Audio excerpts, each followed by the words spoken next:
Do you want to roll the intro right in it or no? You just gonna like chop it yourself? Sick. We can hit it right here. We'll see if it crosses over.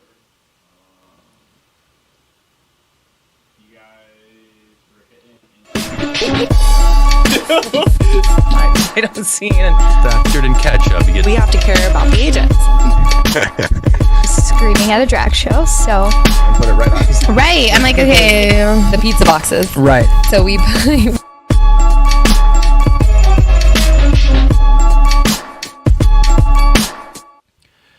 Yo, what's going on? We're back. I'm Todd, and we are here with Jamie Fowler. We are on the mic. We're talking about his integration to real estate, where he came from. He's taken over kind of a cool job. I don't want to call it a job. It's more like you were already involved, and now we're just kind of like running them more intimately. So why don't you kind of tell us where you're from, kind of walk us into that, unpack that. Sure, definitely. So grew up in Washington, D.C. My family's still there. After high school, I went to college at Ohio University. I spent a couple years. Well, I spent the full amount of time there, but didn't graduate. Sure. And decided that I wanted to explore some other things. So my now wife, then at that time girlfriend, and I moved to California. It was my goal in moving to California to get into the sneaker and fashion industry. Okay. So, I mean, I kind of did I was reading a lot of books, which will parlay into what this new role is. But so I was reading a lot of books, a lot of kind of self-help stuff, self-improvement stuff. And they all kind of sing the same tune a lot of the time if you read enough of these things. And you start hearing like, if you want to do this, you need to start by doing this. And a lot of times it's like, if you want to get all the way up to here, you got to start all the way down here. So I went to a shoe store in Pasadena, California. And I just was, just selling shoes on the floor at the shoe store, sweeping floors at the end of the day. And, whatever I had to do to kind of work my way up there, I ended up being a key holder and then a buyer for the store. Sweet. And then at that time I decided to, with another guy at the store he was actually the head buyer and I was under him. We decided to open our own store. And so in California, in LA, we had a brick and mortar store. And then the really like crazy idea behind our concept was to do basically like a taco truck, like a food truck. The food truck scene in LA at that time was just exploding. It was like 2010, 2011 time. So it was like food trucks in general were just starting to really have a moment. And we were like, all right, well, like, let's kind of piggyback off of that idea, but let's sell shoes and accessories out of a truck. And we wanted to really be selling like, the Saturday Jordan release, but we had to start somewhere. And so we were selling, we had everything from New Balance and Converse, to a bunch of brands you probably haven't heard of. So we had some big ones and we had some small ones and a bunch of accessories and some random art stuff. Like we sold crink markers because there was like there's a big tagging scene in LA and you get kids coming up to the truck and you'd sell a lot of that stuff. So it was a pretty cool idea. We were young and I think you might have been, from the sounds of it, you might have almost been like too early. Yeah. Because I feel like now so many brands are doing like these pop-ups where like that would have been huge of like, where's the truck today versus before it would have been like, I'm not going to trace down with it. But like now social media has grown and the release now, like the shoe market, just anything second resale market is just like exploded, especially with StockX, and other brands like that, GOAT, all these other ones. I think you might have just been too early. Yeah, maybe that was part of it. I can honestly admit that there was some mistakes on my end and some mistakes on my partner's end that ultimately led to the nail in the coffin was we actually got robbed. The store got broken into and we were having some issues and we were just like, all right, let's just take that as a sign for like, instead of going and digging into another investor's pocket to try to keep this thing going, let's just like call it a day. And ultimately that led to me switching from buying shoes to sell at my own store to being a sales rep for a shoe brand that sold two stores. So a company called Clay, CLAE. I was their director of sales for the U.S. for 7.5 years. All right. And probably would have continued doing that if when the pandemic hit and my wife and I had just had a baby, we decided that we were going to leave California. It was a good run. And, but yeah, so we made that tough decision and moved to Jacksonville Beach where she has family. Okay. And we were kind of on the fence. She's got family in Tampa and family here. And then I have my family still in DC. And so we were just kind of thinking, where's the best place for us to go? Right. And we kind of landed on Jack's Beach, mostly due to the cost of living here being better than those other two places. And also wanting to be able to just literally be at the beach. Like DC didn't have that for us. And Tampa, I mean, to be at the beach in Tampa, good luck. Well, yeah, that and Tampa is such. So I started at the University of Tampa and learned very quickly that Tampa is a huge transplant city. So it is a lot of people from elsewhere. But yeah, that was like one of the first cities that's not Miami to pretty much the cost of living has just climbed so exponentially. I mean, now they have selling Tampa and all kinds of other stuff. For sure. And then the Tom Brady boom. Yeah. And then the pandemic has just like layered it on. So I think it was a good choice. And, you know, coming from LA, we're super okay with transplant cities. That's probably the biggest transplant city out there. Yeah. That in New York. But yeah, it's like the cost of living was one of the things we were trying to escape. Sure. We owned a condo there. It was a little 625 square foot condo. We had just had a kid. We were able to turn that into a 4-bed, 2-bath house 10 blocks from the beach here in Jacksonville. So and actually paid less for that than we did for the condo. So, that's wild. So you guys move here. That justifies the relocation is obviously cost of living with the family, newborn. That helps. How did you you're like, okay, let's call it you're in sales now. How did you switch from the shoe market to the housing market, and what kind of like drew that decision? Like, so I've always been in customer service related jobs. All my jobs have been mostly retail, actually. And so I like that human connection. Yeah. I missed it when I was like in between jobs, in between doing this and selling shoes. All online. I was doing online stuff. It was just me at the computer working on online entrepreneur ideas that I had. And basically I was lonely. I was bored. I didn't love it. So I was excited to get back out and join a company that, and the reason why I ended up here, actually a family member of mine, Riley, who works here. Okay. She is a sister-in-law of mine, and she and her now fiance Topher were working here, and they told me about it, and I was like, you know what? This sounds like exactly what I want to do, and I'll explain why. Yeah. So the company I came from, great company, great people, loved every minute of it, but no structure, no processes, no like this is how it's gonna get done, and it'll work this way every single time. Yeah. Yeah, and when I came here and saw what was being built here, I was like, that's literally a 180-degree turn from what I was doing before, just because of all the structure that's here. And I wanted to see what that was like, and I wanted to be a part of a company that's growing really quickly and using technology and using just all the resources that it can have to its advantage. So to even not only service the customer but the agent, right? Yeah. We're like such a weird model where we're customer centric and also agent centric, in the sense that like someone who's tried to start business, like could you imagine if you were starting your shoe business and someone came in and they're like, hey Jamie, I'm gonna bring a ton of customers, and then you just give me our split after the sale's done. Like you don't have to pay me up front. It's only after that person checks out. Would you have taken that offer? 100%. Right. So now it's the same thing, right? It's like an investor that's making sure and giving you all the tools to succeed. And I think that's why it's so unique, because real estate's not like that. And almost any other industry is not like that, because why would you? Yeah. And it's not something that somebody could just like one off and just be like, yeah, you know what? We figured we'd had a Saturday and we bought a house. It's like, no, people are just like, oh, we figured we'd have a Saturday and we went shopping. We bought shoes. Yeah. But now you're selling homes with the same business structure of like, okay, like I'm going to get people in your store. Now you kind of just have to close the deal with what you know. Yeah. And for me, it's like having a good conversation with somebody comes very naturally to me. So like, oh, you have to be on the phone in the mornings and make these calls. Okay. Easy. Sounds good. I like that. And then getting face to face is like really where I think I get to shine. And so setting appointments and meeting people at these homes, that's where you start to really like build that rapport and build those relationships that are probably going to last a lot longer than just their 30-day closing period. Like my goal is that, like, I mean, I have a few people I've already closed with that have invited me to barbecue at their new house and things like that. So, and to their child's, I mean, I have one, I haven't even closed a home with him yet. He invites me to his child's birthday party. So like these are things that like, I love that. And I came here knowing pretty much nobody other than family here. And to now have this pretty broad network of people that do all kinds of crazy different things in Jacksonville is really cool. Right. And that's what we always talk about. We always say, your family and your friends, your sphere, I hate to say this, your sphere kind of sucks, right? You don't want to always sell to your family and friends because you just kind of like loop the same thing. Let's say you sell to everybody in your family. Then what? You just start back at the top again. But that's what we're telling. It's like, hey, we're going to give you the layup of this kind of like meet people, close deals, not just like, I mean, shit, I could put you in a room with 100 people. Are all 100 people going to buy homes? I don't know. Hopefully. But I don't know. It's easy to connect people, but more difficult to connect you with piping hot leads Yeah. of people who are interested in buying, which is what everybody, for the most part, you're talking to, are people who have raised their hand saying, I'm interested on this property or on some other property. I need help in some way. Yeah. So you're meeting them. You're paying a specific split on that. But, I mean, what happens if you service those people to the best of your ability, 5-star white glove experience, and then nephew, cousin, mother, aunt, uncle comes into town, hey, we want to buy, we want to relocate.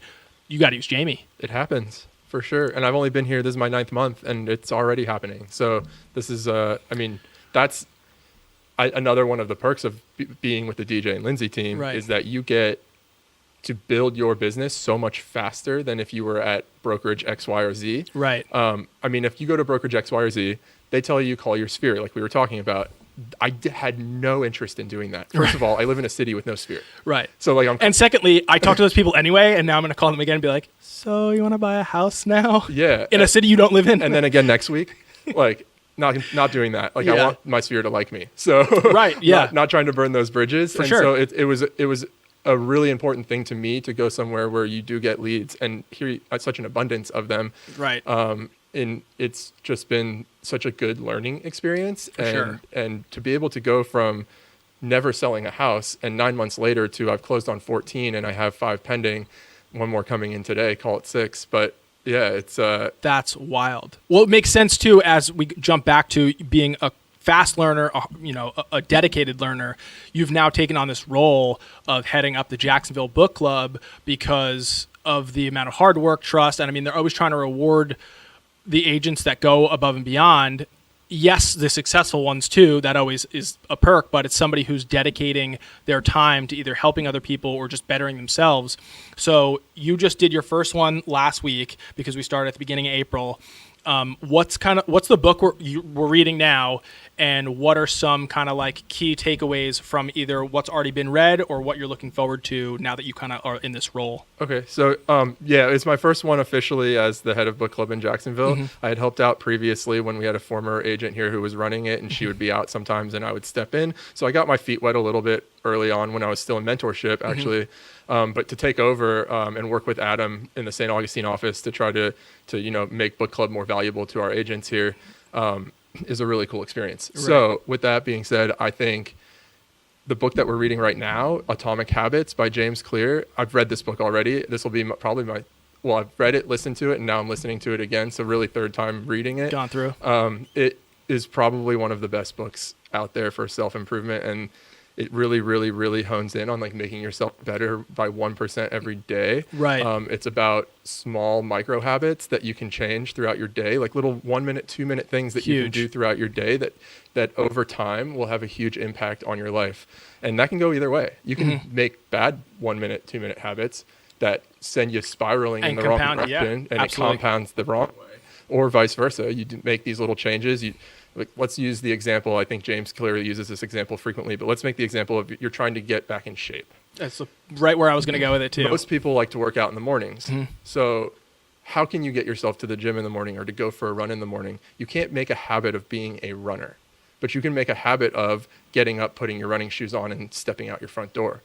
And that can take 2 minutes? Right. If you do that and step out your front door, 90% chance you're probably going to go run or go to the gym. Like you're not going to turn around and walk right back in your house unless I did it. something crazy happens. Yeah, but, right. Well, that's it, right. Inclement weather, but then at a certain point you become kind of addicted to it, which had happened to me. I started cycling a lot, and at some point it was like I don't want to do this. I don't want to do this. I can't wait to do this. I can't wait to get back there. I can't wait to do this. Then the winter months come in. I get back into that, like, okay, it's too cold. I don't want to ride inside. I have a road bike. Now I'm getting back into I can't wait to get back outside. I can't wait to cycle. I can't wait to do this again because, you ebb and flow, and it's fine to do that, but that's it. Like, if you just make the smallest adjustment to try and do something, get there, that can compound and make that snowball just grow and grow and grow. I think a really great quote is, and I'm going to have to verify this, it's like the fox, the horse, the boy, and the something, but the boy is everybody's standing at the edge of a forest,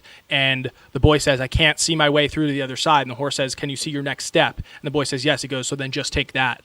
Right? You don't always have to see the complete end of where you're going, but if you don't do anything, then you're just, right? Like, and I think that's people's biggest fear in order to get better is like, well, I don't want to take a step and have it be 2 steps back. But at some point you have to do something. Right. And I think that's a great kind of way to word it, is like, if you get up, spend 2 minutes getting dressed, put your shoes on, and walk out the front door, pretty good chance you're going to go running. Yeah. And I mean, this is like such small little changes that you can make Right. for such drastic big improvements in your life. And that's just one example that pertains to fitness and health. Right, for sure.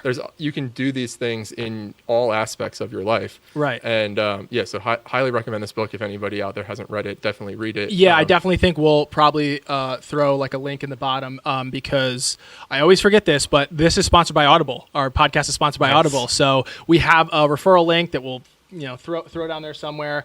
But yeah, I mean, this would be a great book to listen to now that you said you're going on time number 2 listening to it, Yep. having read the first time. But you guys we're trying to figure out a way how people can kind of like jump into our book club, because I think it's just like a great tool that some people, I mean, they're always live streamed anyway. So it's like a great thing to kind of like jump in the discussion of, because yeah, I mean, you could not be in the housing market. You could be selling shoes and just want to be like, how do I bring my business to the next level?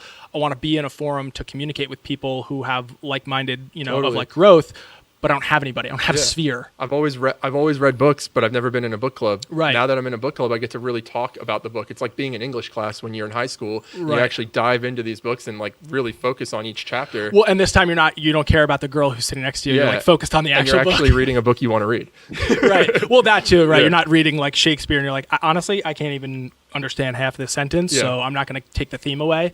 But that makes a lot of sense. Right now, you're like fully invested in it. It's something you enjoy. Yep. And it almost makes you, it's like watching a show, right? And you're like, you can't wait to see what happens next. And then when you do read, you're like, I can't wait to discuss that. Exactly. Next. Yeah. We ran into each other a few months ago about NFTs, which I thought was super funny because both of us were just like, dude, what is I don't understand this at all. And like, since then I've done like some serious, pulled the Gary V and done like a solid 30 hours of YouTube and internet research. Yeah. So I'm really starting to understand more the point of it.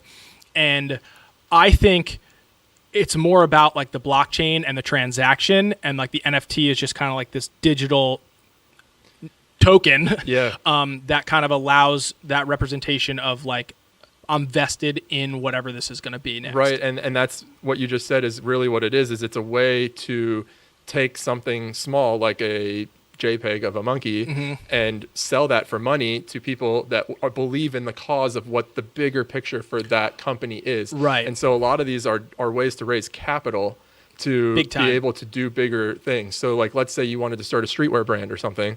You could create an NFT if you were able to make enough noise, or you had influence and you had an influencer that could help you make enough noise about your brand. You could raise enough money on your own through the sale of your NFT to be able to fund your bigger project, which is a real tangible goods business. Right. And which is cool too, because a lot of people, so again, back to Gary V. Gary V is using it, his V Friends is using it as a ticket to get into his VCon, which he's holding in like, I don't want to say Memphis. I think it's like somewhere in the Midwest, but it's inside of a stadium where he's going to have speakers and artists and all things happening. But that's the ticket to get in, was the purchase of that.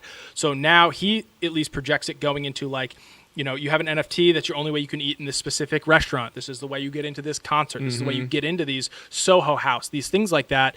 But if you don't catch on early, and I think kind of back to what you were saying before we even started this podcast, was so many people now are diluting it with like just getting an influencer on board and just like pumping it to their sphere, that they're like almost ruining their own sphere because they're literally like, hey, I'm vested in this. I like this. These guys are great. You buy it and you're like, well, what came of this? Right? It's like, goes back to real estate. It's like who you work with matters. It's like, okay, just because you got this referral from, this one-hand experience, like, oh, you got to use Jamie. You have, because of the DJ and Lindsey team, you have over 2,000 5-star reviews, right? Your transaction coordinator is not just somebody, right? You're using a local lender that allows the deals to close, all these things that line up that make your business and your reviews and everything about you that much stronger. Yeah, and more credible, yeah. Right? Which is crazy, because if you're like, let's say I launched V Friends and no one knew what it was, and then and just no sales, and all of a sudden you're like, oh, well, Gary V's a part of it, right? They'd go. Yep. So it's like, you're like, okay, well, I'm looking, he only has just like 3 reviews and like 1 Facebook like, but he works with people that have 2,000. They have all these off-market properties. They've all, right? It's just like, it's tying it back to retail, it's building the social proof.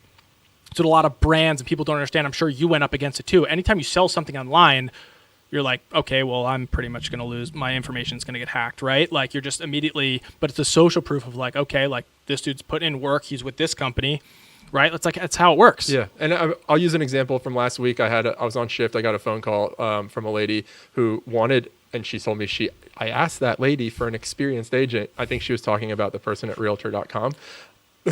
Sure. So she didn't really know who she was asking, but anyways, so she's like, so how much experience do you have?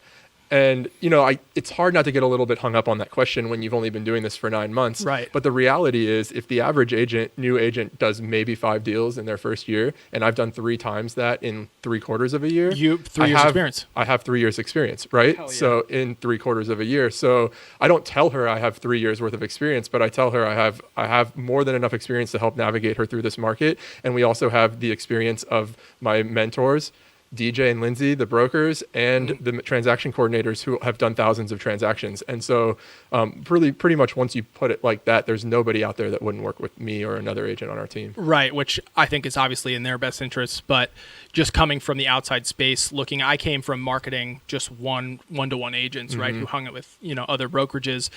And I still talk to those people, like they're still great friends, but some of the things that they're just being guided to do, I'm just like, no, that's just not it. Like, it's just a lot of time, a lot of money out of their own pockets wasted trying things, and coming from someone who's tried things, not in real estate, but just tried things. Yeah.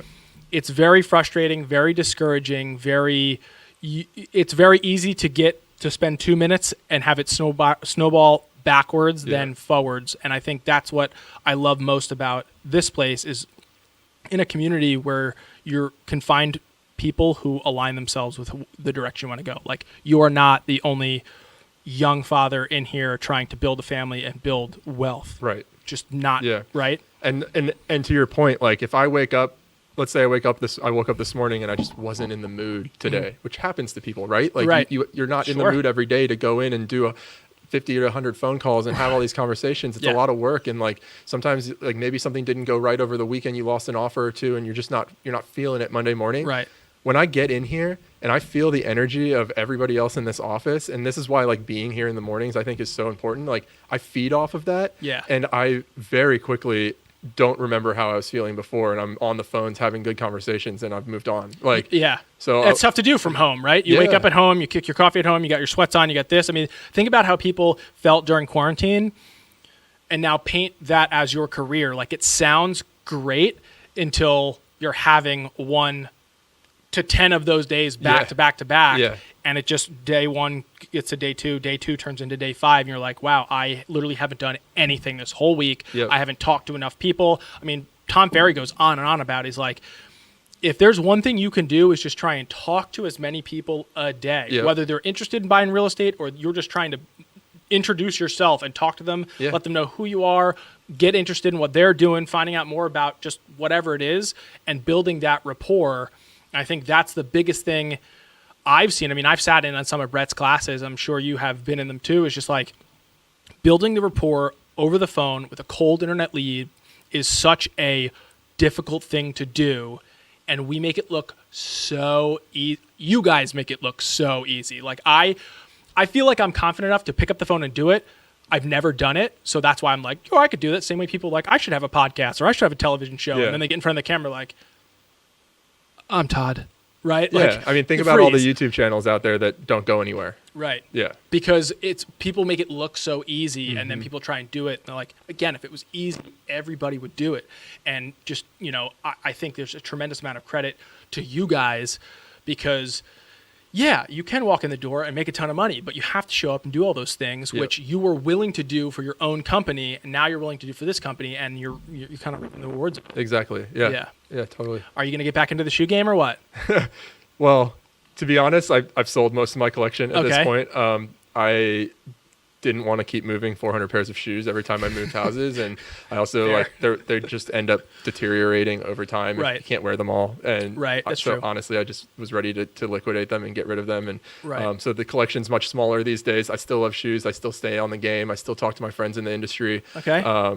I don't know what the future holds in regards to that. Right. Certainly, I would love to jump back in some sort of way in the future, maybe in some sort of investing in something or doing, Right. like having some sort of foothold in that industry again. Right. But I love what I'm doing now, and my focus is definitely on real estate at the moment. I love that. Yeah, DJ and I go back and forth all the time. I'm newly into sneakers, but I wanted to do, because he has a pretty extensive collection. He's got the best stuff. Yeah, so I wanted to do kind of like a own, within our channel, like our own kind of segment about it. And someone like you would be like a great resource, but just another like relatability section of like, hey, like let's hear from Jamie. I want to hear Jamie, because of course DJ is going to explain it how he wants because it's his collections, why he bought it. Right. I want to hear it from somebody else who also has a love for it and is like, where would this shoe lie when it comes to maybe, a lower level consumer or someone just, I mean, like even just something as like the Travis Scott fragments, something $150 pair of shoe that when it dropped was totally achievable. It's now trades at like $2,000, right? So like things like that would be really cool. I think it's another book club style discussion where you just want to let people in the door and just be like, hey, like you might not have a community that you can talk to. I mean, Discord and all those places, sure, there's communities abundant now, but it's more like it's a human element, right? It's just what you're talking about. You're like, yeah, it's great to just like sit there and be a keyboard warrior, but like sometimes, maybe it is a Zoom thing, maybe it is a come in and here thing, just to get people in the door and make people feel included. I think this place does a great job of that in terms of real estate now, but I think we're trying to just make it more of like this community of just like hustlers. Yeah. Well, right? one cool thing that's happened in the sneaker culture is they've become way more accepted in, in workplaces. Right. When I first, certainly sometimes you really do. You have to make sure, depending on who you're going to meet for that appointment, read the room, right? Yeah. But great. I definitely have been kind of steering more back towards dressing like myself and putting sneakers on. Right. And I think it's helped me actually because I feel like myself and I feel more honest with the person that I'm working with because it's silly. It's just an outfit, right? But to me, it's not. So. Right. And as long as you don't take it too far to where you're showing up in like giant fear of God stuff that you're like. Yeah, there's super casual way like that probably wouldn't fly in what I do, but definitely like I still could, like even DJ, DJ wears some cool pair of sneakers every single day and he has a hat on and it's his look and he's got sort of like a swag, a uniform to it. Almost, but it really works for him and I think like once you're kind of known as that person that dresses this way, like people just expect it and they respect your work, not necessarily like plus anyone that knows shoes knows I'm wearing good shoes. So. Well, but also I think that confidence comes through over the phone too, because once you start to feel like yourself and you start doing business as yourself, that confidence carries over on the phone, which we then talk about, an incoming cold lead and then, bringing them to the closing table and servicing them. That comes through. If you're pretending to be someone you're not, at some point, the chickens are going to come home to roost. You're going to just feel awful the whole time and either get burnt out or not find love in what you're doing every day, be dragging yourself out of bed. And, that's when that one day turns into 5 days, turns into 10 days. And you're like, wow, this was a terrible month for me because just trying to be something you're not, which like goes back to being on the internet. It's just like be yourself and just let your audience, like speak to the audience. They're there. There's people like you out there, right? They just have to find you. And I think everybody is up against that. They like want to be famous, want whatever it is, but it's just like, just do you, let people latch on. If you're just true, it'll happen. And I think you coming in here and finally getting kind of like the, hey, like, why don't you kind of like take over this Jack's Book Club thing?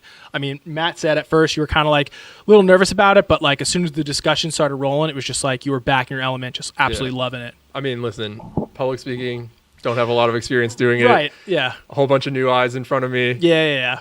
I sweat a little bit at first, but got it under control. And figured it out. And then moving forward, I don't think it's going to be a problem at all. I think you're going to absolutely love it, especially because you are a reader and you have passion in making yourself better. And now obviously your why being your family. DJ's in the sneaker game, but he's heavily in the real estate game. So I don't think you're in a terrible. I also think that the sneaker game would be a lot more fun to be in once you're financially free. Well, that helps. Yeah, so, I'm sure that helps too. Yeah. That's like my focus is this. I want to do this. I want to invest in real estate. Owning shoes doesn't make me money. I mean, certainly, yes, you can flip shoes, you can sell shoes. That was never, I sold shoes as an actual store retail. Right. I never did it as a resale thing other than my used ones that I was selling. Right. There's a lot of money to be made in reselling sneakers, but good luck getting your hands on them. And yeah, that's very true. Well, anyway, dude, we absolutely love you. Appreciate you. Yeah. I appreciate you coming on. We're stoked for you. Book club is, I think you're going to bring some new light to it. It's going to be awesome. Yes. Sir. All right. We'll talk sneakers and NFT soon. All right. Like and subscribe everywhere. DJ and Lindsey. You can follow Jamie Fowler. Your handle is like what? It's Jamie. At Jamie Fowler with 2 underscores at the end. Bingo. And again, this podcast sponsored by Audible. We'll throw a link down in there, and we'll throw a link down to the book so you guys can follow along in book club if you want. Appreciate you. Thanks a lot.